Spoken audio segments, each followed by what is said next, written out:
Hey guys, it's Jonathan McCormack. I'm an attachment specialist in New York, and you can find me at attachmenthealinghelp.com. This is part two of kind of this deep dive I'm doing. This is from Dr. Leslie Becker-Phelps' book. She wrote a book called Insecure in Love, and she kind of lays down a couple things. The first, the foundation. This is about becoming worthy of love. And I'll give a meditation at the end that's somewhat based on what she writes. So a lot of people don't feel like they're worthy of love, not just unlovable, but like, no, it would be wrong if someone loved me. Something would be wrong. It would feel very wrong, you know? Well, the truth is, when you're not very confident about parts of your identity, you're probably going to doubt yourself a lot. Probably going to have a lot of self doubt.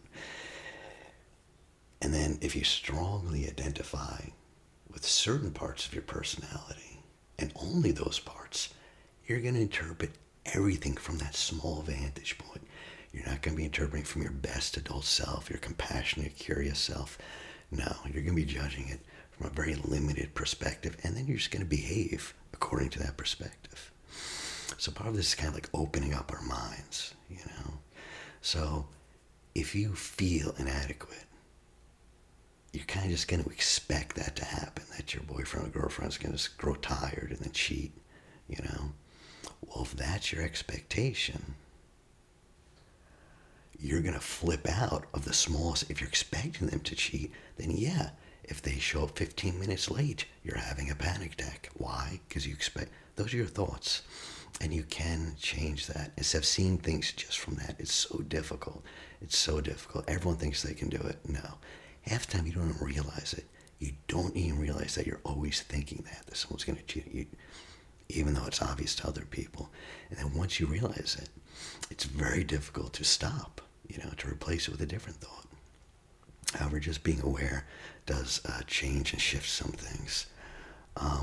So at the core level, you're going to feel scared to death if that's your real belief. This person is going to cheat on me, I'm not worthy of love, therefore this person will leave. And you'll probably do a lot of self-verification. In other words, you'll be looking for all the things that will confirm your belief about yourself, about the other person. But what if that belief is wrong? What if that belief is not an accurate representation? What if that belief just doesn't serve you? How about that? If it's just not of value for what you want, well, you're still going to be looking at everything from that. So it's kind of trying to see things from a different perspective, Yeah. And throughout the day, you'll see all the little things. If your partner does 9 things that show his or her love, and then one thing that doesn't, that one thing is what you'll see. And you'll blow it up, because that's the threat. If a rabbit sees a carrot, that's great. If a wolf comes on side, that wolf gets blown up. That's the only thing he sees, wolf, and that's all you see. You don't see the 9 good things. So you don't notice them. You're practiced to see all the negatives. How are you supposed to have a relationship with that when you see 90% of the negatives, Those true, you can bring it up and say, yeah, but what about he did do this, she did do that. You'll dismiss those. Oh, yeah, he picked me up from the library because, well, he probably felt he had to. Oh, so that one doesn't count. No, okay. Well, didn't she go way out of her way and drove all the way, blah, blah, blah, to drop off your gloves for you? Isn't that a sign of love? Well, no, not really, because she knew I would yell and I'd be upset, and she was probably doing it just to shut me up. Maybe. Maybe. I don't know, but maybe not. Maybe you're dismissing every caring gesture to confirm your self-basis. And people don't see it. It's a bias. And this bias keeps you from being open to the possibility of love. And people get upset, actually. Even though it's good news, like, well, look at this. He or she does love you. they get upset because that goes against what they think. They're like, well, no, I just told you they don't care. That's how it feels. And you're just contradicting me. And now you're pointing out good things and saying maybe I'm wrong. You know, how can it feels so right though? So this is about learning to see yourself in a positive light.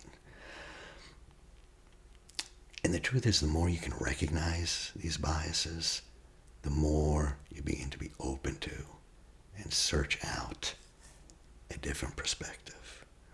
And we do this with selective attention, what we're paying attention to, selective memory, what we remember. He did this, she did that, she did that. And also selective interpretation. You know, well, this happened, and you'll choose the worst interpretation, the most unflattering, the most unfair. You have to change that. I mean, this is part of repairing attachment. I wish it wasn't, but this is part of the mentalization, or why it takes months and months. Yeah. So let me show you a meditation just to get them. This is more for mentalization, but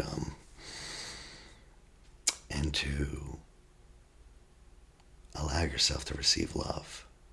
This meditation is about being, incarnating, embedding worthiness of being loved. So if you want, you just start settling down. Start bringing the awareness into your body. Bringing your awareness in and down. And you can just feel the weight of your body in the chair and how gravity holds it in place. Yeah. And now, to get really embodied, we're going to do a quick body scan. And you can just focus your awareness on your forehead. Just noticing. And then moving your awareness down around your eyes. And softening your eyes. Softening all the muscles around your eyes. Down to your cheeks. Into your jaw. Just softening your jaw. A wave of warm, loving awareness. Moving down into your neck, into your shoulders, moving down your arms, just rolling waves of awareness. Now moving down your torso, feel the upper back, and just have this awareness rolling down your back, going down your torso, down into your belly. Loosen the belly. Loosen the hips. A wave of warm awareness moving down your legs, down your calves, all the way down to your feet, firmly planted on the ground, like roots of a tree. And now we're going to scan back. Scan back on today, or maybe yesterday, that showed you that you're worthy of love.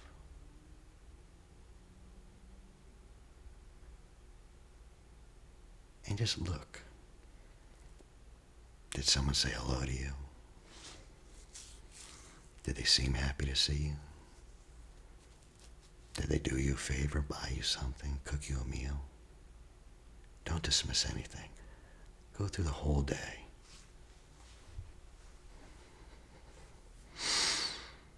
And if you can't find anything, at least find something that brings into question your idea of being unlovable. Perhaps doesn't show you're worthy, but at least kind of throws it, well, I don't know, maybe I'm wrong because this happened. Yeah. And being in that situation, how are you feeling? What are the emotions?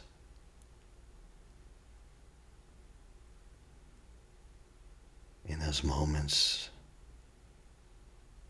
of kindness, even small, showing you are worthy of love.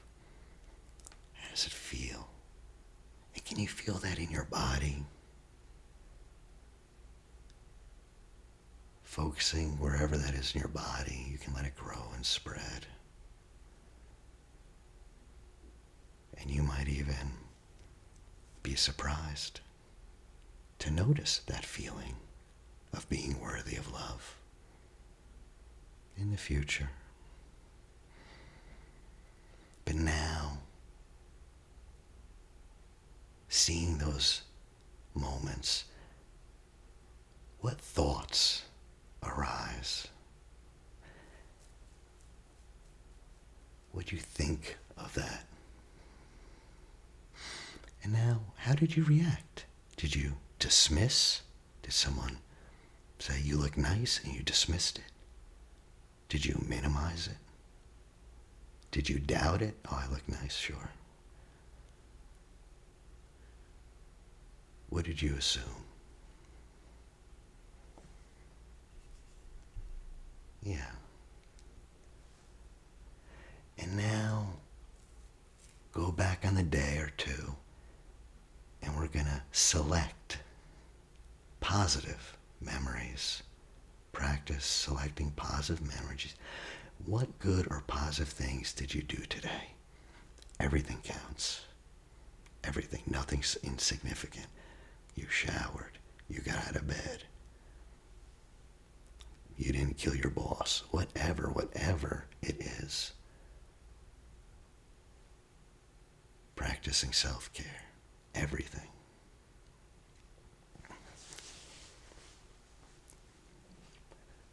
And now, look back at your memories.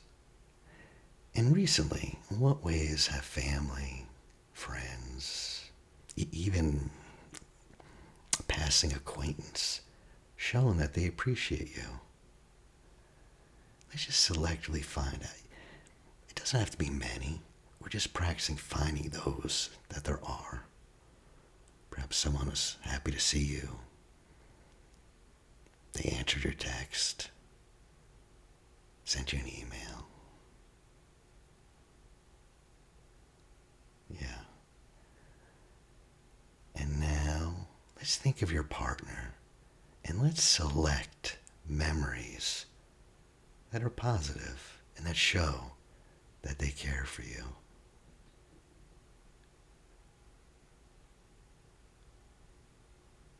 And focus on that. Yeah.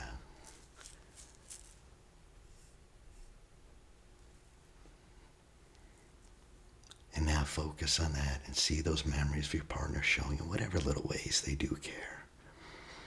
At least at those moments. What's coming up for you? What are you feeling? What are the emotions?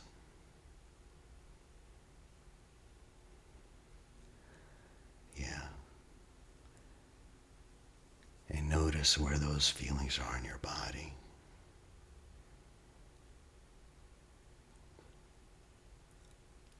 You can just notice where they live. And you might be delighted to notice these feelings in your body during the week, the next couple of days. These feelings that you know you're appreciated, that feeling of being appreciated, no matter how rare. You might be delighted to notice it. And now, even though a short time has passed, it might feel like much longer. And all these shifts and insights will stay deeply anchored in the body. And taking your time, your own sweet time, you come back in the present, eyes open, right here and now. Yeah. So that meditation was briefly based on Becker-Phelps' something she has in there. But it's pretty good just for recognizing, because we're used to, if we see a fly on our salad, we're going to be focused on the fly. And this is let's at least notice the salad. Okay. Part 3 will be coming up next, and that'll be a nice little meditation about cognitive reframing, thinking about these things a little differently. So I appreciate you guys hanging in there.